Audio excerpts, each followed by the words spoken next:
quieren ir, dijo Jesucristo, yo voy a ir. Y el Padre dijo, ¿cómo vas a ir tú si solamente tú eres mi hijo? No importa, hay que pagar el precio, lo que sea, yo la compro esa iglesia. Gloria a Dios. No importa la iglesia, yo la compro. El Padre, dice la Biblia, que se le vació el corazón al Padre en la tristeza, viendo que su único hijo, al cual era digno de alabar y darle gloria y honra, se presentó como hombre, como hecho carne, como usted y como yo a la tierra. No es que él era ignorante, él sabía el proceso que tenía que pasar. Él sabía el dolor que tenía que pagar. Sin embargo, dice la Biblia, hermanos, que en esta parte que leímos en el Lucas del 24:42, dice que él oraba y tanto era su clamor, hermano, tanto era la cobertura que le pedía al Padre, que en sus oraciones, hermanos, en vez de sudor, hermano, lo que salía de su frente era sangre, hermanos, y tan grande era que hasta caían las pelotas al suelo. ¿Por qué acontecería eso? Y dice que en su tristeza y en su agonía, dice que se levantó a ver a los discípulos, a ver si estaban orando. Lastimosamente los tres apóstoles más llegados a él, Pedro, Juan y Jacob, estaban durmiendo. Los que él creía que iban a estar al par de él orando, los que él eran más de confianza a él, se dio vuelta y los miró y estaban durmiendo. No estaban haciendo lo que él les había dicho que hicieran. Sin embargo, no los despertó, los dejó que tomaran un receso. Simplemente dice la Biblia que se entristeció grandemente.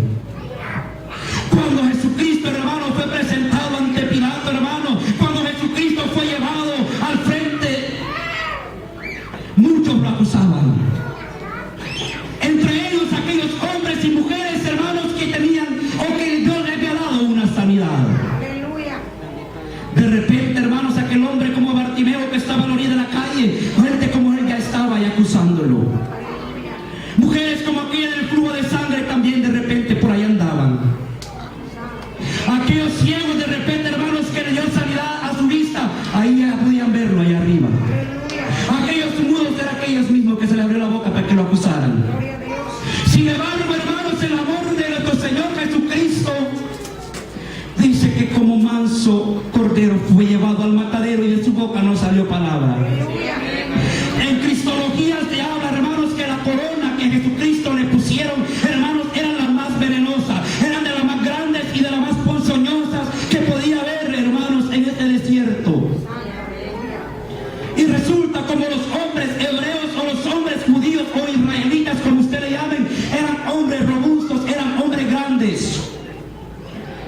Dice cristología que la corona que a él se le puso la hicieron a la cabeza de un romano, el cual era más pequeña que la del Señor. Cuando la hicieron al tamaño de este hombre, quisieron ponérsela también al maestro, pero como no le cabía porque la cabeza del maestro era un poco más grande que aquel, dice la historia, hermanos, que un hombre de los romanos que había ahí la metió presión, la metió a fuerza y siguió pegándole hasta que quedó en el lugar que él quería. El maestro no dijo nada, se retorcía de dolor porque le dolía, porque humanamente fue como usted y como yo, pero él no dijo nada. Y aparte de eso, hermano, dice cristología, no sé usted si ha notado una vena muy grande que se le exalta a uno cuando se alegra, cuando llora, cuando se ríe. Cuando se enoja más que todo es cuando más sale. Dice la historia que la espina muy grande fue la que más se incrustó en ese lugar. Dice, hermanos, la historia en cristología que un 25% de su sangre fue salida por ese agujero.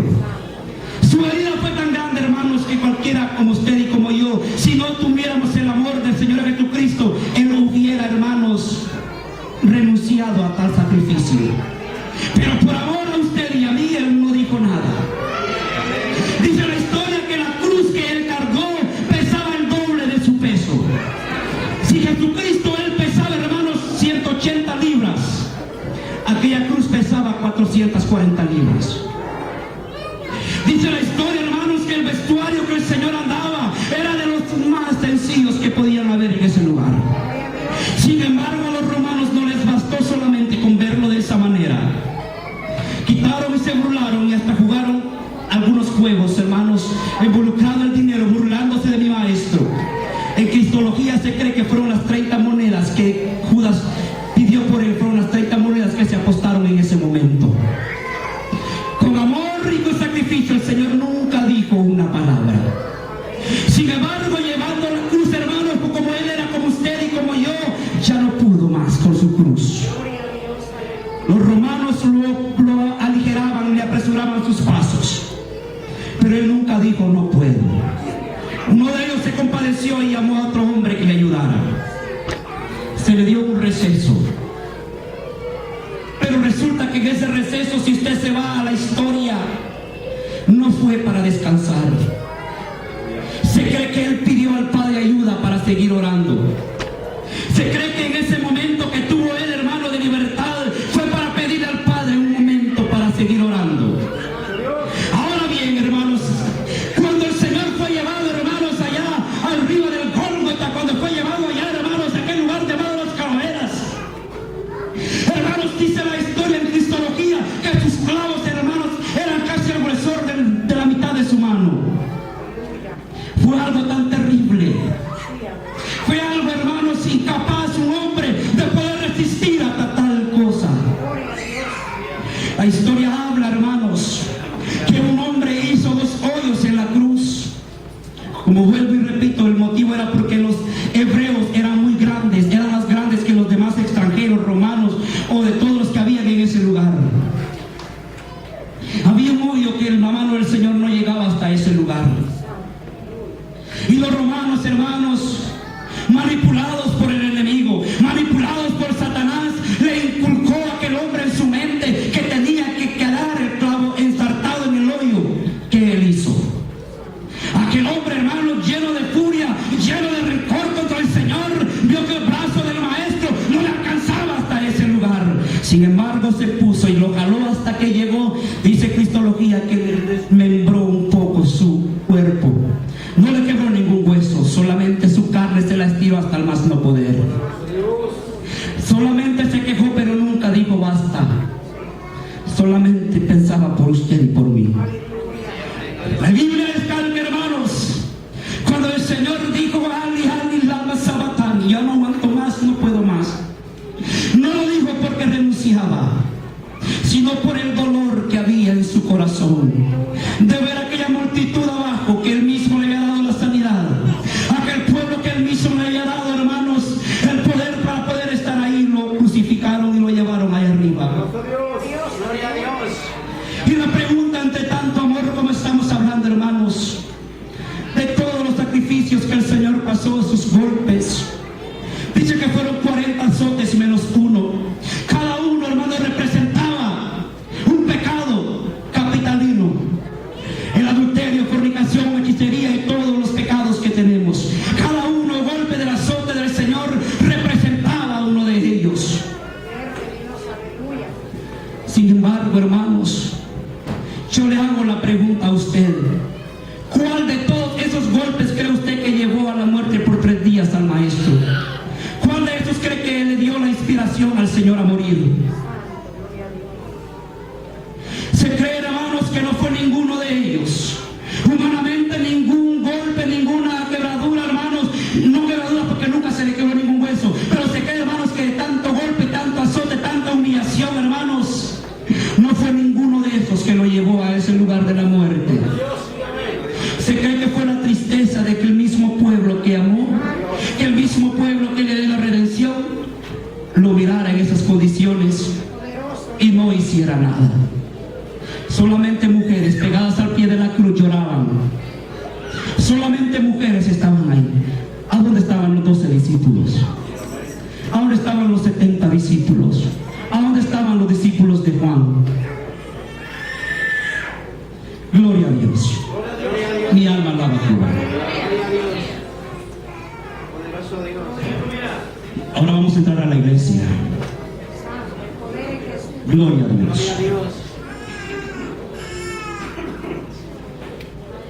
Gloria a Dios.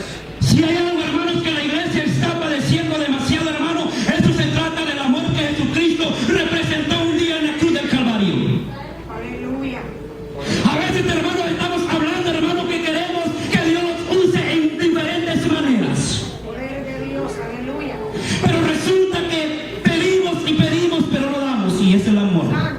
Bendito Dios. Pedimos y pedimos, Señor, úsame en esto, úsame en lo otro. Señor, te doy mi tiempo para esto y para lo otro. Pero no le damos lo que verdaderamente pide, lo cual es el amor de Dios. Para los amigos y hermanos que lo visitan en esta hermosa tarde, Jesucristo ha pagado un precio muy alto por su vida y por la mía. Gloria a Dios. Amén. Para los hermanos que lo visitan, si usted está en pie hasta el día de hoy, es por puro amor. Es por la gracia de nuestro Señor y Redentor Jesucristo. Si alguien está aquí predicando, si el hermano Edgar predica, no es porque ha orado, es porque el amor de Jesucristo me tiene en este lugar. Es porque la gracia de nuestro Señor nos tiene en este lugar. El amor, hermanos, es algo que el Señor nos enseñó desde el principio, desde su nacimiento. Con humildad nació en un pesebre. Y usted con humildad tiene que nacer en la iglesia. Con humildad usted tiene que caminar paso a paso en la iglesia. No con altanería, no con la soberbia, no con la vanagloria, sino con el amor de Dios. Gloria a Dios. Cuando hablamos, hermanos, a veces, hermanos, de algunas cosas, gloria a Dios, que creemos que perjudican a la iglesia, primeramente tiene que haber el amor antes de hablar de ese punto. Antes de hablarle fuertemente a la iglesia tiene que haber amor. Antes, hermanos, de que algo usted y yo hagamos, tiene que haber amor. Aleluya. Cuando usted, hermano, pasa un proceso dentro de la iglesia, todos aquí, hermanos, estamos queriendo obtener la salvación. Todos aquí, hermanos, estamos luchando por obtener una salvación en Cristo Jesús. Pero resulta, hermanos, que la salvación no va a ser tan fácil, ni tampoco imposible. Tiene que pasar un proceso, tiene que pasar, hermano, bajo el sol, tiene que pasar por un desierto, tiene que pasar, hermano, por el fuego. Gloria a Dios. Y muchos dirán, hermanos, pero aquí en esta iglesia no hay amor. Quiero que se enfoque la iglesia en este punto. ¿Por qué? Porque cuando pasamos, hermanos, por el fuego de la prueba, humanamente parece que todo estuviera en contra de nosotros. Parece que todo se dio vuelta. Parece que la iglesia se esfumó, desapareció, o que la iglesia está tomando otro rumbo, cuando la cosa es muy diferente. Dice la Biblia que tienes que ser probado como el oro. ¿Por qué? Porque Jesucristo quiere ver que verdaderamente tú le amas por amor.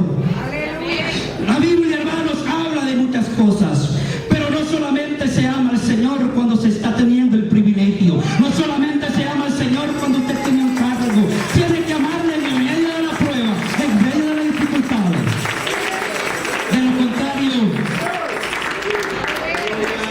De lo contrario, el sacrificio que representó Osea sería en vano.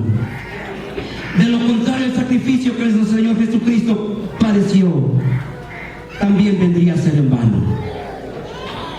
Sin embargo, el Señor siempre está ahí. Tú no estás solo, hermano. Gloria a Dios. Sé que hay tristeza en nuestros corazones cuando miramos y venimos a la iglesia y veramos a algunos hermanos y de repente ya no están.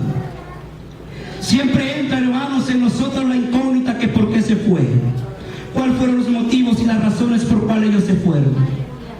Algunos creemos que por falta de amor dentro de la iglesia. Otros creemos que es porque decidió irse. Otros creemos que fue por un descuido. Y hay muchas respuestas y preguntas a la vez. Pero en medio de tanto, hermanos, está la pregunta: ¿será que hemos actuado con amor ante tal cosa? ¿Será que verdaderamente está el amor entre nosotros? ¿O tenemos un espíritu de indiferencia que no nos importa quién viene o quién va? ¿O usamos aquellas palabras mundanas: no sude las calenturas ajenas? Si usted me declara dónde está en la Biblia, yo lo acepto. De lo contrario, me niego a escuchar palabras de esa manera. Porque si estamos, hermanos, llenos del amor de Jesucristo, si estamos, hermanos, llenos del amor que Jesucristo nos dio a usted y a mí, quiere decir que ese amor usted lo va a compartir con su hermano y con su hermana.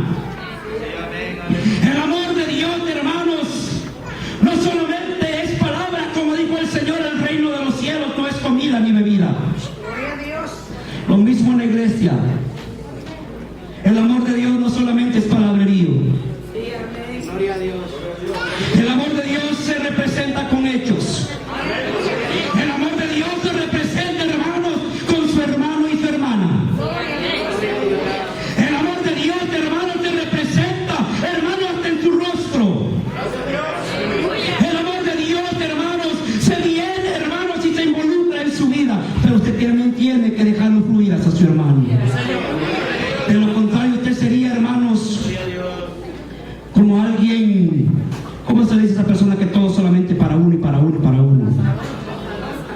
¿Cómo se llama? Como no, hay una palabra más. Es una persona, hermano, que solamente pide y pide y pide y pide y pide y pide y pide y pide y pide. Pero cuando es de dar, no quiere hacer nada. Egoísta. Gloria a Dios. Cuando el amor de Dios, hermano, se viene entre la familia, vamos a tocar la familia, el amor que hay en la familia.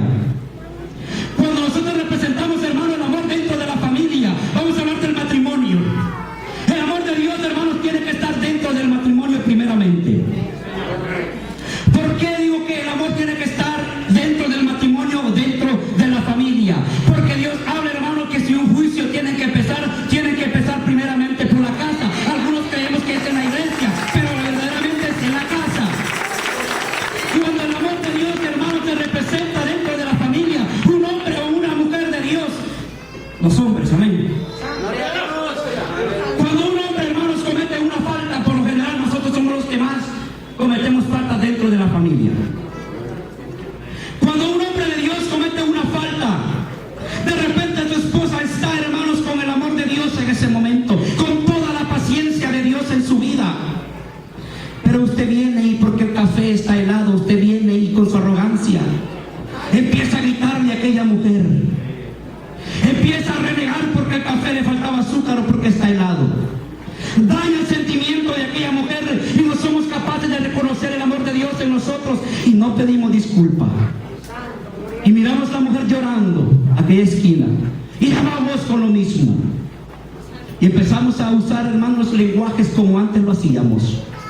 Empezamos a usar de repente, hermanos, el vocabulario o el gesto hasta alzarle la voz a la esposa, como se la alzamos al perro o al gato de la casa.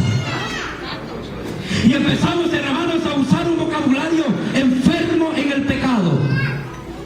Pero un hombre cuando tiene el amor de Dios, simplemente le dice a su esposa: mi amor, el café está un poquito helado, ¿será que los puedes calentar un poquito más?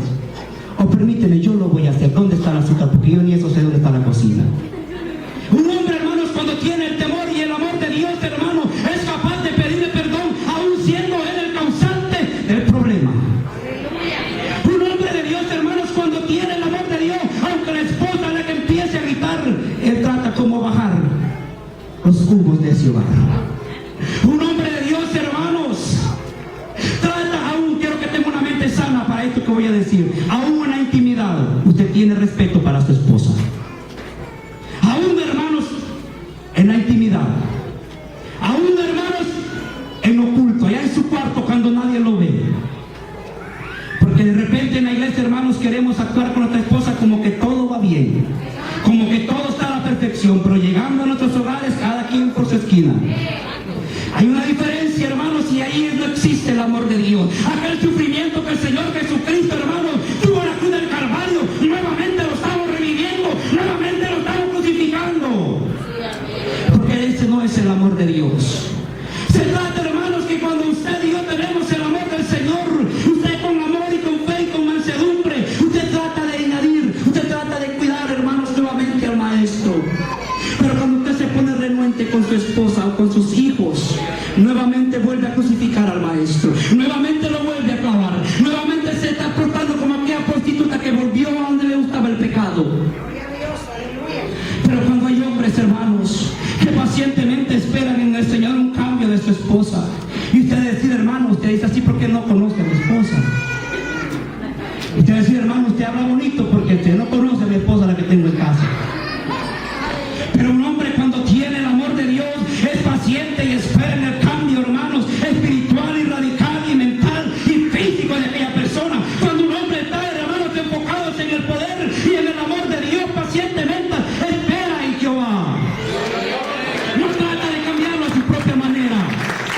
Un hombre de Dios, hermanos, no trata de cambiar a su esposa a su propia voluntad o con sus propios métodos. Un hombre de Dios trata siempre de tener mansedumbre con su esposa. Gloria a Dios. Las hermanas, amén.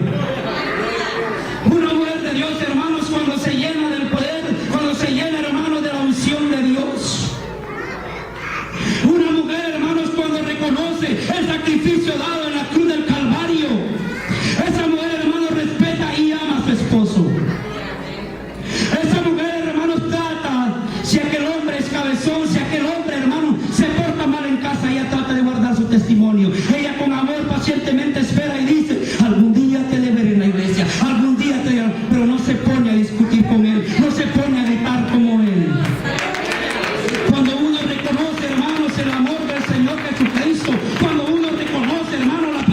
Señor, todo eso cambia. Todo eso, hermano, cambia en el Señor. Ahora los hijos.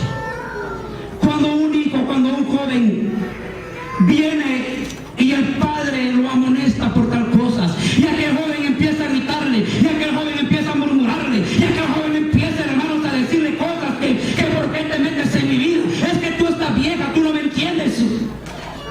Ese joven simplemente está cortando su vida según la Biblia. Ese joven simplemente le está faltando el temor y el amor de Dios. Ese joven, hermano, cuando se exalta hablando con sus padres. Ese joven, hermanos, me gustaría saberlo, si hay alguno entre los jóvenes, para no volverlo a poner arriba y que no vaya a morir un día ahí. Amén.